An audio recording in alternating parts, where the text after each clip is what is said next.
এমন এক বাদশাহ যার সেনাবাহিনী এতই বিশাল ছিল যে তারা যখন পথ চলত তাদের ওড়ানো ধুলোয় শহরের পর শহর ঢেকে যেত, যার অহংকার ছিল ফিরাউনের চেয়েও বেশি, যার ধন ভাণ্ডার ছিল কারুনের চেয়েও বিশাল, আর যার নাম শুনলে অন্য বাদশাহদের রাতের ঘুম হারাম হয়ে যেত। আর তারপর সেই বাদশাহ বের হল স্বয়ং আল্লাহর ঘর কাবাকে ধ্বংস করতে। কিন্তু না, আকাশ থেকে কোনো পাথর পড়ল না, মাটি ফাটল না, বজ্রপাত হল, বরং এমন কিছু ঘটল যা সম্ভবত ইতিহাসের সবচেয়ে অদ্ভুত এক মোড়। যে বাদশাহ কাবা ভাঙতে এসেছিল সেই হয়ে গেল কাবার সর্বপ্রথম খাদেম। কিন্তু একদিন সেই বাদশার জাতির ওপর আকাশ ভেঙে পড়ে, এক ভয়ানক বন্যা ভাসিয়ে নিয়ে যায় তাদের সমস্ত শহর। যে জাতি গতকাল পর্যন্ত অহংকার আর ক্ষমতার মোহে অন্ধ হয়েছিল, আজ তাদের সেই ক্ষমতা পানিতে মিশে গেল। প্রশ্ন হল, বাদশাহ যদি নিজেই ঈমান এনে থাকে তবে তার জাতির ওপর এমন ভয়ানক আযাব কেন নেমে এলো? কেন কোরআন কিয়ামত পর্যন্ত তাদের নাম ধ্বংসপ্রাপ্ত জাতিদের তালিকায় লিখে দিল? এই জাতির বসবাস ছিল আরবির সবচেয়ে নিচের অংশে, অর্থাৎ ইয়েমেনে। তাফসিরে ইবনে কাসির অনুযায়ী একসময় ইয়েমেন ছিল পৃথিবীর সবচেয়ে ধনী দেশ। পাহাড় থেকে সোনা বের হতো, নদীতে বইত টলটলে পরিষ্কার পানি, শহরের চারপাশে ছিল ফলে ভরা বাগান। তাদের বাণিজ্যের পথ সারা বিশ্বে ছড়িয়েছিল। এই সাম্রাজ্যের নাম ছিল হিমিয়ারিট এম্পায়ার, আর সেখানকার বাদশাহদের উপাধি ছিল তুব্বা। যেমন মিশরের বাদশাকে বলা হতো ফেরাউন, তেমনি ইয়েমেনের বাদশাকে বলা হতো তুব্বা। এদের মধ্যে সবচেয়ে ভয়ানক এবং শক্তিশালী হিসেবে একটি নাম ভেসে ওঠে, আবু কারিব আসাদ তুব্বা আল হেমিয়ারি। তফসিরের বর্ণনায় এসেছে তার সেনাবাহিনী এমন ছিল যা আরববাসী আগে কখনো দেখেনি। হাতি আর ঘোড়ার এক বিশাল সমুদ্র, তীরন্দাজ, তলোয়ারবাজ আর সৈন্যদল এতই বড় ছিল যে প্রথম সৈন্য যখন শহর থেকে বের হতো, শেষ সৈন্য তখনও শহরের ভেতরেই থাকত।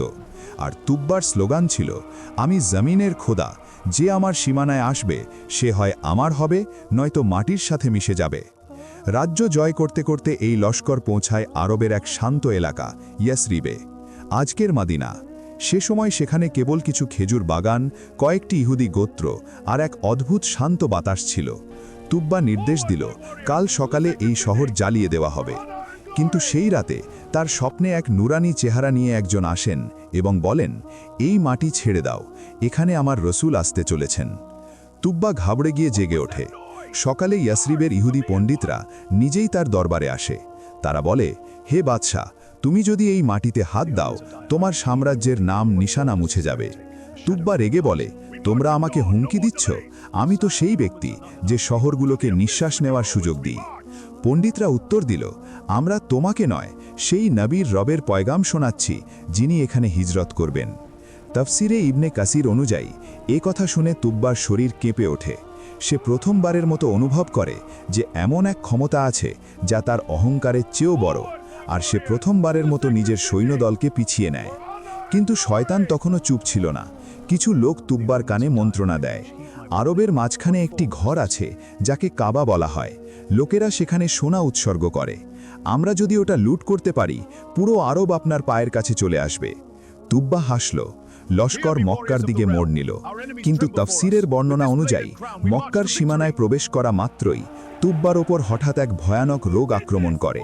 তার শরীর ভুলে যায়, চোখ কোটর থেকে বেরিয়ে আসতে থাকে, জিভ শুকিয়ে যায়, নিঃশ্বাস বন্ধ হয়ে আসতে থাকে। পুরো সেনাবাহিনী ভয় পেয়ে যায়। চিকিৎসকরা ব্যর্থ হয়, জাদু ব্যর্থ, সব চেষ্টা ব্যর্থ। তারপর সেই পণ্ডিতরাই আবার আসে। তারা বলে, সত্যি করে বলো বাদশাহ, তোমার মনে কি ছিল? এই ঘরটা ভাঙতে চেয়েছিলে? এটা আল্লাহর ঘর, এর রক্ষক কোনো সৈন্যদল নয়, স্বয়ং রব্বুল আলামিন। যদি বাঁচতে চাও তবে এখনই তওবা করো। আর তফসির অনুযায়ী যেই মুহূর্তে তুব্বা তার নিয়ত বদলালো, তার রোগ উধাও হয়ে গেল। তুব্বা কাবায় প্রবেশ করল, তবে বাদশাহ হিসেবে নয়, একজন ফকির হিসেবে। তার দু চোখ বেয়ে পানি ঝরতে থাকে, মুখ থেকে শুধু একটাই কথা বের হয়, আমি ভুল ছিলাম, তুমিই সত্য। সে কুরবানি দিল, কেবল পশুর নয়, নিজের অহংকারেরও। আর তারপর সে এমন এক নির্দেশ দিল যা ছিল ইতিহাসের সবচেয়ে অদ্ভুত দৃশ্য। তুব্বা তার ইয়েমেন থেকে বিশেষ কাপড় আনিয়ে নিল, সবচেয়ে শ্রেষ্ঠ মানের কাপড়, এবং নিজের হাতে প্রথমবারের মতো কাবার উপর গিলাফ চড়ালো। কাবায় গিলাফ চড়ানোর পর তুব্বা শুধু তওবাই করেনি, বরং আরেকটি কাজ করেছিল। তুব্বা শেষ নবীর নামে একটি চিঠি লিখল। আমি সাক্ষ্য দিচ্ছি যে আপনি আল্লাহর রাসূল। আমি যদি আপনার যুগ পেতাম তাহলে আপনার খেদমত করতাম। সে এই চিঠি ইয়াসরিবের লোকদের হাতে দিয়ে ওসিয়ত করে গেল। ইতিহাস বলে এই চিঠি বংশ পরম্পরায় সংরক্ষিত ছিল এবং পরবর্তীতে রাসূলুল্লাহ সাল্লাল্লাহু আলাইহি ওয়াসাল্লামের হাতে তা পৌঁছে দেওয়া হয়। এই ঘটনার বিস্তারিত বিবরণ কোরআনে নেই, কিন্তু তাফসীর এবং পুরানো ইসলামী রেবায়েতে তুব্বার কাবায় গিলাফ চড়ানো এবং চিঠি লেখার এই ঘটনাটি অত্যন্ত মাশহুর। কোরআন তুব্বার নাম উল্লেখ করেছে আর তাফসীর তার পেছনের গল্প খুলে দিয়েছে। তাফসীরে ইবনে কাসির অনুযায়ী তুব্বা সত্য দিন গ্রহণ করেছিল। সে তার জাতিকে সত্যের দিকে ডাকল, কিন্তু তার জাতি আগুনের পূজা করত, নিজ হাতে বানানো মূর্তিগুলোকে রব মানত। তারা হেসে বলতো, বাদশাহ, আপনি বুড়ো হয়ে গেছেন, আমরা শক্তিশালী, আপনি আল্লাহকে মানছেন আর আমরা আমাদের মূর্তিকে মানি। তখন সিদ্ধান্ত হলো এই বিষয়ের ফয়সালা আগুন করবে। ইয়েমেনে একটি প্রথা ছিল, পাহাড় থেকে এক অদ্ভুত আগুন বের হতো। সে আগুন জালিমকে ভস্ম করে দিত আর সত্যবাদীদের ছেড়ে দিত।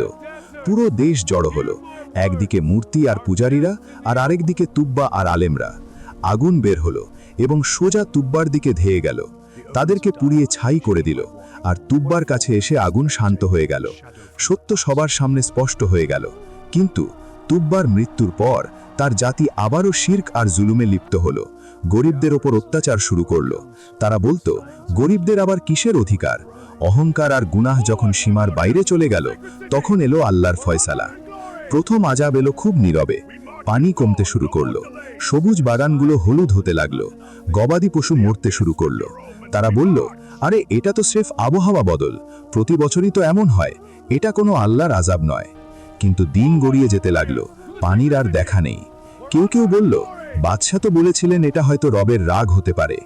অহংকারীরা উত্তর দিল, বাদশাহ দুর্বল হয়ে গেছিলেন, আমরা এখনও শক্তিশালী, আমাদের কোনো রবের প্রয়োজন নেই। আর এটাই ছিল সেই বাক্য যার পর আল্লাহর আযাবের সময় ঘনিয়ে এলো। একদিন হঠাৎ আকাশ ফেটে পড়ল, পাহাড় থেকে পানি নেমে এলো, কোনো নদীর মতো নয়, বরং এক বিশাল দেওয়ালের মতো। শহরের পর শহর ভেসে গেল, রাজপ্রাসাদগুলো মাটির সাথে মিশে গেল। যেখানে এক সময় সোনার স্তূপ ছিল, সেখানে আজ শুধু লাশ ভাসছিল। চারিদিকে চিৎকার, ইয়া আল্লাহ, শুধু একটা সুযোগ দাও, বাদশাহী ঠিক ছিল, আযাব এসে গেছে, বাঁচাও। কিন্তু তখন অনেক দেরি হয়ে গেছে। তারা যে খোদাদের ডাকছিল, তারা আগেই মাটির সাথে মিশে গেছে। কোরআন শুধু এতটুকুই বলেছে, আমরা তুব্বার জাতিকে ধ্বংস করে দিয়েছি, কারণ তারা ছিল অপরাধী। না তাদের নাম বাঁচল, না নিশানা, না তাদের বংশ। রয়ে গেল শুধু একটি ঘটনা আর একটি সতর্কবার্তা। যে জাতি একদিন বলেছিল, আমাদের কেউ মেটাতে পারবে না, আজ তাদের কোনো হদিশ নেই যে তারা পৃথিবীর ঠিক কোন অংশে দাফন হয়ে আছে। এই ঘটনা শুধু ইয়েমেনের নয়, এটি প্রত্যেকটি জাতি এবং সেই সব ক্ষমতাবানদের জন্য একটি চরম সতর্কবার্তা, যারা নিজেদের অহংকারে অন্ধ হয়ে নিজেদেরকেই খোদা মনে করে। আজ আমাদের মনে হয় অত্যাধুনিক অস্ত্র আর সুপার পাওয়ার হওয়াই সবকিছু, আর্টিফিশিয়াল ইন্টেলিজেন্স সবকিছু, ধন সম্পদই সব। কিন্তু মনে রাখবেন, কাল এই সব কিছু ইয়েমেনের সেই রাজপ্রাসাদগুলোর মতো কেবল বালুকণায় পরিণত হবে। এই ঘটনা থেকে আপনি কি শিখলেন, এখনই কমেন্টস করে আমাদের জানান। আর ভিডিওটি ভালো লাগলে লাইক করুন আর চ্যানেলটি সাবস্ক্রাইব করে আমাদের পাশেই থাকুন। ধন্যবাদ।